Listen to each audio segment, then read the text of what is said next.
So hello and welcome back to my YouTube channel digital dies. तो आज की इस वीडियो के अंदर हम बात करने वाले हैं सीटेट के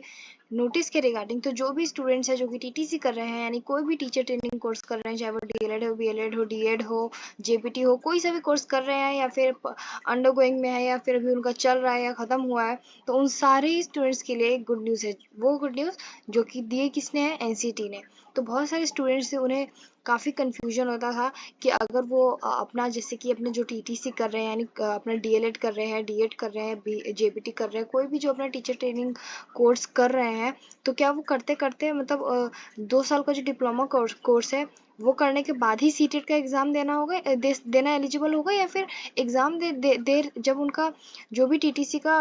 कोर्स चल रहा है वो तब भी सीटेट का एग्ज़ाम दे सकते हैं। यानी कि अगर मान लीजिए कि आप अपने डीएलएड के, बीएड के या कोई भी टीचर ट्रेनिंग कोर्स के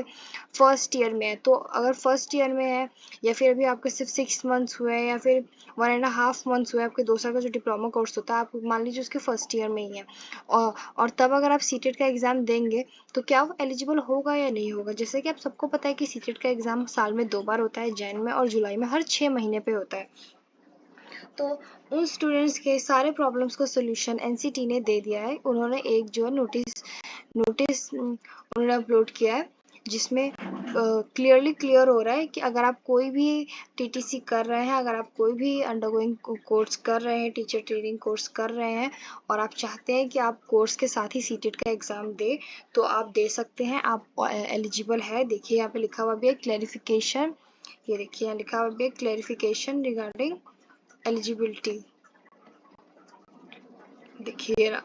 clarification regarding eligibility for appearing in CTET, ठीक है, दिख रहा होगा आपको, यहाँ लिखा हुआ है।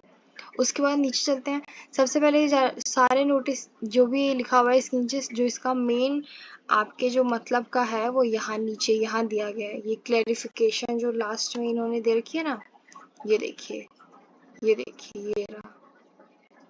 ये रहा क्लैरिफिकेशन। तो आइए देखते हैं इसमें क्या लिखा है। इसमें लिखा है, it is clear from the order passed by the Honorable Supreme Court of India that a candidate who has been admitted in any of the TTC and undergoing the teacher training course TTC can be said to be pursuing such teacher training course, and a fair reading of clause section 5 subsection 2 of the NCTE guidelines, a person who has been admitted in TTC and is pursuing, he and she can appear in the TET examination. Okay, यानी कि TET का full form होता है teacher eligibility test, ठीक है। यानी कि इसके अंदर देखिए लिखा हुआ है ना कि it is clear pass by, मतलब जो सुप्रीम कोर्ट है उन्होंने ऑर्डर पास किया है जिसमें क्लियर किया है कि कोई भी कैंडिडेट जो कि कोई भी टीटीसी कर रहा है या फिर कर चुका है या फिर कर रहा है, या देखिए परसुइंग यानी लिखा हुआ है ना, परसुइंग का मतलब है कि अभी वो कर रहा है, मतलब उसका वो जो कोर्स है, चाहे डिप्लोमा है, डीएलएड हो, बीएड हो, जेपीटी हो, बीएलएड हो,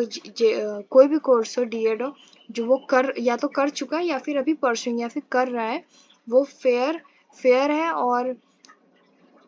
एलिजिबल है कि वो, देखो, टीटीसी एंड इज परसुइंग, मतलब जो has been admitted in TTC, जो कर चुका है, एंड इज परसुइंग या फिर जो कर रहा है, वो who can appear in TET examination, यानी कि वो टेट एग्जामिनेशन दे सकता है, यानी टीचर एलिजिबिलिटी टेस्ट, यानी कि सीटेट जो होता है आपका, वो आप दे सकते हैं, वो पूरी तरीके से एलिजिबल है। जस्ट ए सेकेंड, ओके, ठीक है। तो ये रहे आप सभी के सवालों के जवाब, जो बहुत सारे स्टूडेंट्स थे जिन्हें काफ़ी कन्फ्यूजन थी कि अगर वो डे अपना कर रहे हैं, अपना जो भी डिप्लोमा कोर्स कर रहे हैं और चाहते हैं कि डिप्लोमा कोर्स करते करते कि सीटेट का एग्ज़ाम भी क्लियर हो जाए, क्योंकि वो हर 6 मंथ्स में होता है, तो देते रहे, अगर नहीं क्लियर हुआ तो दोबारा दे, ताकि उनका जब डिप्लोमा हो जाएगा तो साथ ही साथ इनका सीटेट का एग्ज़ाम भी क्लियर होगा और वो कोई भी वैकेंसी आएंगी तो भर पाएंगे। इसलिए तो उन स्टूडेंट्स को या अब पता चल गया होगा कि जो सीटेट का एग्ज़ाम है वो बिल्कुल वैलिड है। अगर आप कोई भी अंडरगोइंग टीचर ट्रेनिंग कोर्स कर रहे हैं तो भी वैलिड है,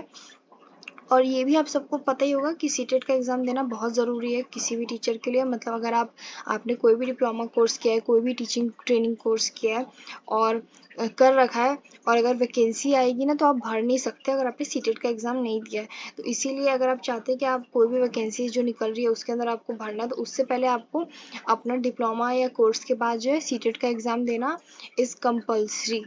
सीटेट का एग्ज़ाम कंपल्सरी होता है। अगर आपको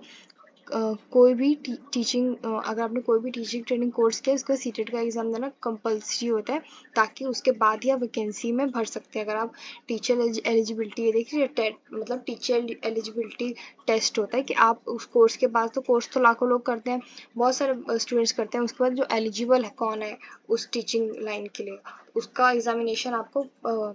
जो है पास आउट करना होता है। ठीक है, तो that's all for today's video.